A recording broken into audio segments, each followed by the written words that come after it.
Hello everyone, स्वागत है आपका मेरे यूट्यूब चैनल आरएमपीसी राजस्थान मैथ्स प्रतियोगिता क्लासेज में, जिसके अंतर्गत मैं आपको राजस्थान की विभिन्न प्रतियोगिता परीक्षाएं जैसे पटवार, एलडीसी, वीडियो, चतुर्थ श्रेणी, first grade, third grade, RS pre, CET, LDC आदि एग्जाम्स की जो भी टॉपिक वाइज अध्ययन करवा रहा हूं और उन पर आधारित विगत परीक्षाओं में पूछे गए प्रश्न और आने वाली परीक्षाओं के लिए महत्वपूर्ण प्रश्नों को ऑब्जेक्टिव रूप में करवा रहा हूं। तो आइए, आज प्रतिशत की तीसरी क्लास है और उसमें कुछ महत्वपूर्ण प्रश्नों को हल करते हैं।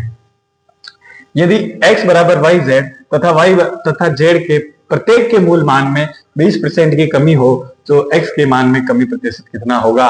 कनिष्ठ लेखाकार 2016 का पूछा गया प्रश्न है।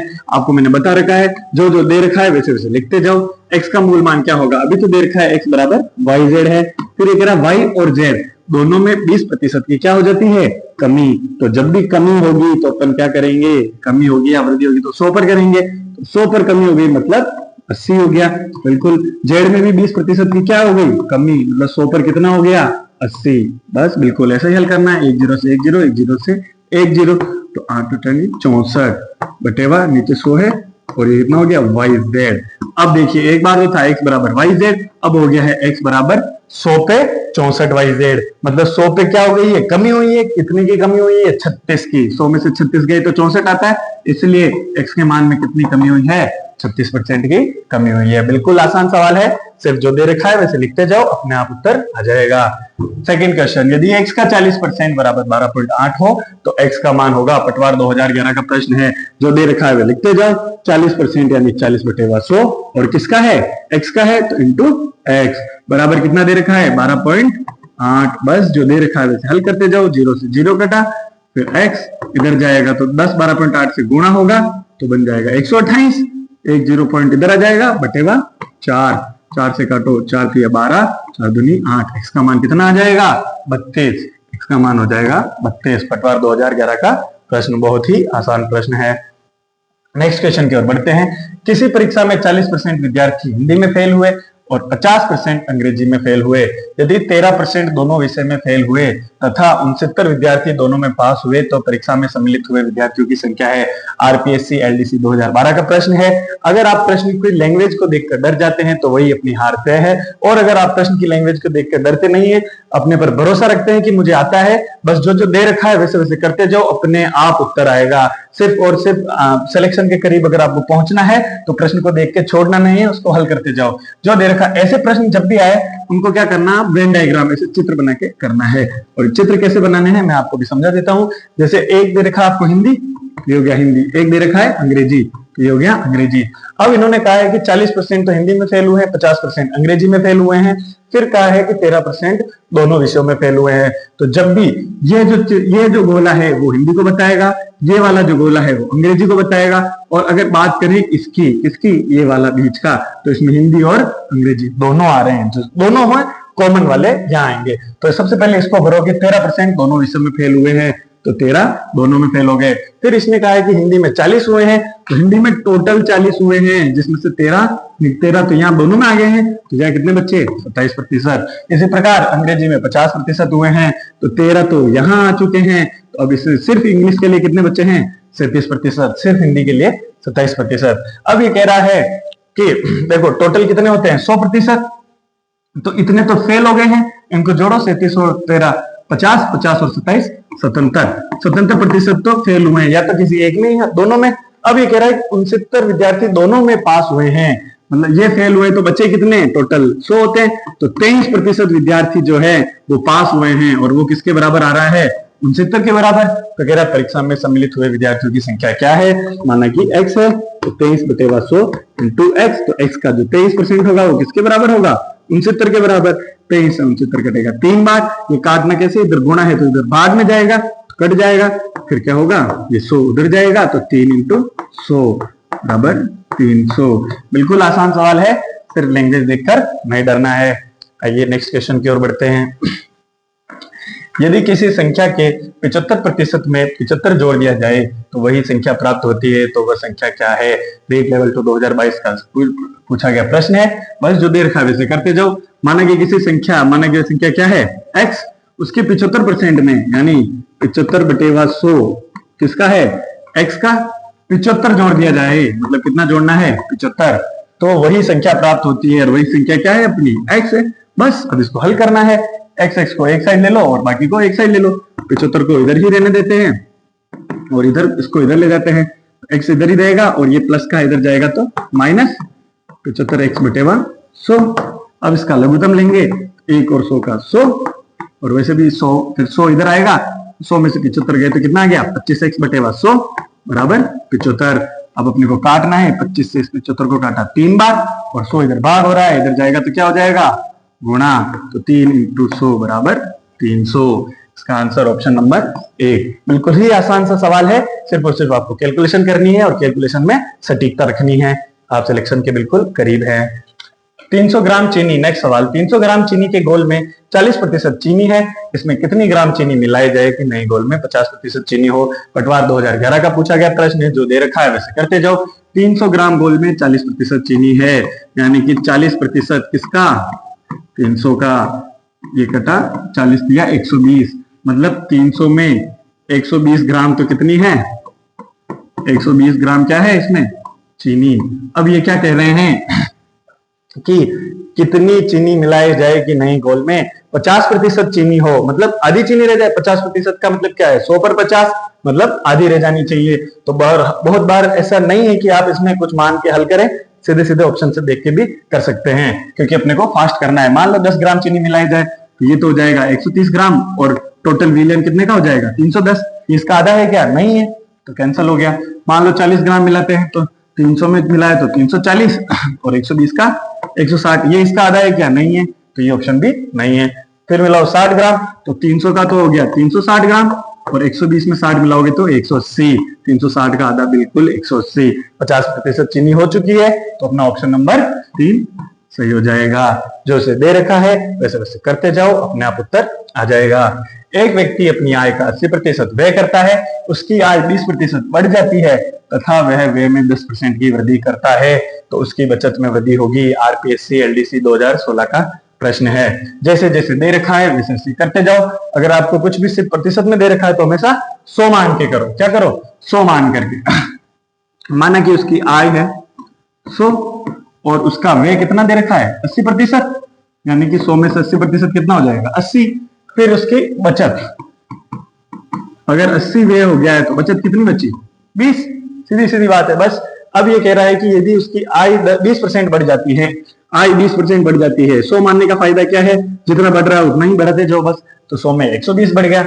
अब वगैरह यदि व्यय में 10% की वृद्धि करता है, यानी कि पहले व्यय 80 था, व्यय में 10% वृद्धि करता है, 80 था तो अब कितना व्यय 80 का 10% कितना होता है, हमेशा किसी का 10% निकालना हो तो 0 हटा दो 8, तो 8 की वृद्धि करता है, मतलब अब कितना व्यय हो गया उसका 88। और वैसे भी निकालना चाहो तो 10/100 इंटू 80, 0 0 0 0 कितना बचा सिर्फ 8 बचा, तो 8 हो गया। अब ये क्या कह रहा है कि उसकी बचत में वृद्धि क्या होगी, उसकी बचत में वृद्धि 10% की वृद्धि करता है तो उसकी बचत में वृद्धि कितनी होगी। बचत में वृद्धि कितनी होगी, तो बिल्कुल 120 में से 88 अब खर्च हो गए हैं तो बचे कितने 12 और 20 32। तो बचत में वृद्धि कितनी हुई, पहले बचत थी 20 अब हो गई 32, तो कितनी वृद्धि हुई है 12 की वृद्धि हुई है। किस पर वृद्धि हुई है 20 पर के 32 पे, 20 पर। बिल्कुल ध्यान रखना है अपने को कि वृद्धि किस पर हुई है, पहले वाले पर हुई है। 20 पर वृद्धि हुई है 12 की, बस इसको क्या कर दो हल कर दो। 20 से घटाए एक बार, ये 5 बार, 12 पंजे 60%। उत्तर कितना हो जाएगा 60%। बिल्कुल आसान सवाल। चलिए नेक्स्ट क्वेश्चन की ओर। किसी संख्या का 6% 180 है तो वह संख्या क्या है। पटवार 2011 का प्रश्न है। बहुत बार सिंपल आसान सवाल भी पूछते हैं। माना कि वो क्या होगी x है तो 6/100 इंटू x है और वो किसके बराबर दे रखा है 180 के बराबर। बस इसको हल कर दो, 6 3 18 और 0, फिर x 100 इधर गुणा में है उधर किस में जाएगा भाग में है, इधर गुणा में जाएगा तो 30 इंटू 100, तो ये हो जाएगा 3000। तो अपनी जो संख्या आएगी वो क्या आ जाएगी 3000। पटवार 2011 का पूछा गया प्रश्न है। नेक्स्ट क्वेश्चन की ओर बढ़ते हैं। एक आयत की लंबाई में 60% की वृद्धि कर दी गई, उसकी चौड़ाई में कितनी % कमी करें कि क्षेत्रफल पूर्ववत रहे। पटवार 2011 का पूछा गया प्रश्न है। आपको ऐसे सवाल मैंने बहुत सारे करा दिए हैं और ऐसे सवाल बार बार परीक्षाओं में पूछे जाते हैं। तो आप इसको देख के जो जो दे रखा है वही लिखो। आयत का क्षेत्रफल सबसे पहले क्या होता है, लंबाई इंटू चौड़ाई। इसी सूत्र के आधार पर अपने को काम करना है। जो वृद्धि दे रखी है तो 100 पर कर दो, कमी दे रखी है तो भी 100 पर कर दो। क्या करना है, आयत की लंबाई में 60% की वृद्धि की जाती है। माना की लंबाई है x, चौड़ाई है y, तो आयत की लंबाई में 60% की वृद्धि की जाती है, मतलब 100 पर कितना हो जाएगा, 160 हो जाएगा। बिल्कुल, ये हो गया लंबाई। फिर कहा है कि चौड़ाई में कितना परिवर्तन करें, प्रतिशत। मतलब मान लो यहाँ 100 है, अपन मान लेते हैं, याद करना है तो के, x दे रखा है तो इस बार के लिख दिया अपन ने। क्या लिख दिया, के, कि 100 पर इतना हो जाता है। कितना प्रतिशत कमी करें कि क्षेत्रफल पूर्ववत रहे। क्षेत्रफल पूर्ववत मतलब जो पहले लंबाई थी x और चौड़ाई थी y, यही रहना चाहिए। तो अब इसमें अपने को किसका मान ज्ञात करना है, सिर्फ और सिर्फ के का मान ज्ञात करना है। बिल्कुल कर लेते हैं। जो कट रहा है काट लो, चौड़ाई एक्स वाई से तो एक्स वाई कट जाएगा, जो कट रहा है वो काटो और जो लिखना है वो लिखो। 1 0 से 1 0 कटा, 2 से कटेगा 8 बार, 2 से 5 बार, फिर इसको गुणा करेंगे, 4 से कटेगा 2 बार, फिर कटेगा 25 बार। तो इधर तो रह जाएगा के, उधर जाएगा 25 पंजे 125, ये गुणा होकर इधर जाएगा, फिर और बटेवा में कितना जाएगा 2। तो के का मान कितना हो जाएगा, 2 6 12 और 2 दूनी 4 और 1 बचा 62.5। के का मान कितना आया 62.5, यानी कि के का मान 62.5 है। तो यहां से समझना चौड़ाई कितनी हुई, 100 पे 62.5 वाई। तो अब यहां से आपको देख के आपको पता चल जाएगा कि कमी कितनी पड़ी है। तो 63 में जोड़ेंगे 37, 37 और आधा 37.5। तो 37.5 की अगर कमी करेंगे तभी तो यहाँ 62.5 आएगा। तो ऑप्शन नंबर 1 सही हो जाएगा। बिल्कुल आसान सा सवाल है। नेक्स्ट सवाल की ओर बढ़ते हैं। रेडियो की बिक्री में 30% कमी करने पर और उसकी बिक्री में 20% की वृद्धि होती है तो दुकानदार, रेडियो की बिक्री में 30% कमी की है और उसकी खर्च में, सॉरी उसकी, ये इसको, उसके मूल्य में 20% की वृद्धि होती है तो दुकानदार द्वारा प्राप्त आय पर क्या प्रभाव पड़ेगा।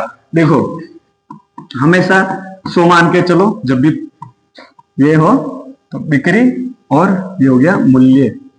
क्या हुआ, बिक्री में 30% कमी करी, मतलब मान लो कि पहले बिक्री 100 थी और 30% कम हुई, मतलब कितनी हो गई, अब बिक्री 70 की हो गई, अब 70 हो गई। फिर इसने कहा कि मूल्य में 20% वृद्धि की गई।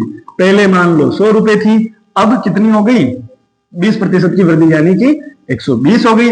अब देखना इसकी आय पर क्या प्रभाव पड़ता है। तो आय क्या होगी, कितने मूल्य की है और कितनी उसकी बिक्री हो रही है। जैसे 5 रुपए की चीज है और 6 बिक्री हो रही है, तो 5 6 30, उसको गुणा करेंगे, वही उसका क्या हो जाएगी, आय हो जाएगी। इसी प्रकार पहले की आय तो ये हो जाएगी, क्योंकि बिक्री थी 100 रुपए और मूल्य था 100 रुपए और बिक्री भी कितनी थी 100 रुपए, तो 100 × 100 कितना हो जाएगा, 10,000। अब बिक्री तो हो गई है 30% कम, यानी कि 100 में से 30 70, और मूल्य बढ़ गया है 20% ज्यादा। तो इसकी जो आय होगी वो आय क्या हो जाएगी, 1284 और 20 8,400। तो अब ये क्या कह रहा है कि उसकी आय पर कितना असर पड़ा, सीधा सीधा दिख रहा है, इनका अंतर है 1600 का, 1600। और असर किस पर पड़ा, इस पर पड़ा, पहले जो थी उस पर पड़ेगा ना। तो 10,000 का 1600 कितना प्रतिशत है, 10,000 में से 1600, 20 से 20, 20 से 20, सीधा सीधा परसेंट आ गया 16%। आई होप आपको अच्छे से समझ में आ रहा होगा। ऑप्शन देखो, +16 और -16, 16 की कमी पड़ी है कि ज्यादा हुआ है, 16 की कमी पड़ी हुई है। 30%, 16% की क्या हो गई, कमी हो गई। नेक्स्ट सवाल की ओर बढ़ते हैं। 12.5 का कितना प्रतिशत 50 है, वनपाल 2022 की परीक्षा में पूछा गया प्रश्न है। बहुत ही आसान प्रश्न है, आपको बस देखना है कि किसमें से किसको दे रखा है। 12.5 का कितना प्रतिशत 50 है, यानी कि 12.5 में से कितने आ रहे हैं 50। इसका अपने को क्या निकालना है, प्रतिशत। क्या निकालना है, प्रतिशत। बस पॉइंट से हटाओ, 1 पॉइंट है तो 1 0 आ जाएगा, इससे काटो, 125 से कटा 4 बार और 4 × 100 400। बिल्कुल आसान सवाल है। और इसको आप आसानी से करना चाहें तो 12.5 का कितना प्रतिशत 50 है, तो 12.5 का 100% तो 12.5 होगा, 200% इसका दुगना 25 होगा। अब 200 का दुगना करो तो 400% 50 होगा। बिल्कुल वनपाल 2022 का पूछा गया प्रश्न है। आइए नेक्स्ट सवाल की ओर बढ़ते हैं। एक परीक्षा में 35% अभ्यर्थी गणित में, 25% अभ्यर्थी अंग्रेजी में अनुत्तीर्ण हुए हैं। यदि 10% गणित और अंग्रेजी दोनों विषय में अनुत्तीर्ण हुए तो दोनों विषय में उत्तीर्ण अभ्यर्थी का प्रतिशत है। पटवार 2016 का प्रश्न है, जो अभी अपन ने एक प्रश्न पहले पढ़ चुके हैं, वेन डायग्राम की सहायता से करना है। एक दे रखा है आपको गणित यानी कि मैथ्स, एक दे रखा है आपको अंग्रेजी यानी कि इंग्लिश। अब देखो मैंने क्या कहा था, सबसे पहले इसको भरना है जो दोनों में आता है। 10% अभ्यर्थी गणित और अंग्रेजी दोनों विषय में अनुत्तीर्ण हुए हैं, यानी 10 यहां आ जाएंगे।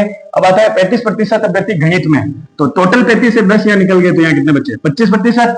फिर 25% अभ्यर्थी अंग्रेजी में, 25% अंग्रेजी में 10 यहां निकल गए, तो यहाँ कितना बचा? 15। और ये सारे क्या हुए हैं? अनुत्तीर्ण बता रहा है। क्या बता रहा है? अनुत्तीर्ण। तो टोटल अनुत्तीर्ण कितने हुए हैं? 25 और 10 35, 35 और 15 50। 50% अभ्यर्थी अनुत्तीर्ण हुए हैं, चाहे तो एक विषय में हो चाहे दोनों विषय में हो। अब इसी में देखकर विभिन्न प्रकार के प्रश्न पूछे जा सकते हैं। कैसे? कि सिर्फ गणित में उत्तीर्ण होने वाले कितने हैं? तो 25%, सिर्फ अंग्रेजी में होने वाले 15% और दोनों में होने वाले 10%, और सब कम से कम एक में, कम से कम एक का मतलब होता है या तो हिंदी गणित में या अंग्रेजी में या फिर दोनों में, तो वो कितने हो गए? 50%। रीजनिंग, मेंटल एबिलिटी के अंदर विशेषतः ये प्रश्न पूछे जाते हैं। अब इसने पूछा है कि दोनों विषय में अनुत्तीर्ण हुए, तो दोनों विषय में उत्तीर्ण अभ्यर्थी का क्या है? अगर 50% अनुत्तीर्ण है तो उत्तीर्ण कितने बचे? बस टोटल 100% होते हैं, 50% उत्तीर्ण अभ्यर्थी बचे हैं। पटवार 2016 का प्रश्न है, बिल्कुल चुटकियों में हल होने वाला है। आई होप आपको ये क्वेश्चंस और ऑब्जेक्टिव प्रश्न जो मैं करवा रहा हूं हर एक टॉपिक पर बहुत अच्छे से समझ में आ रहे होंगे, और आपके आसपास जो भी अभ्यर्थी हैं जो इन परीक्षाओं की तैयारी कर रहे हैं या फिर कक्षा 6 से 10 की गणित को स्ट्रॉन्ग करना चाहते हैं, तो उनके पास ये वीडियो जरूर भेजिएगा और वो अच्छे से प्रैक्टिस करें और अपना फ्यूचर ब्राइट बनाएं। धन्यवाद।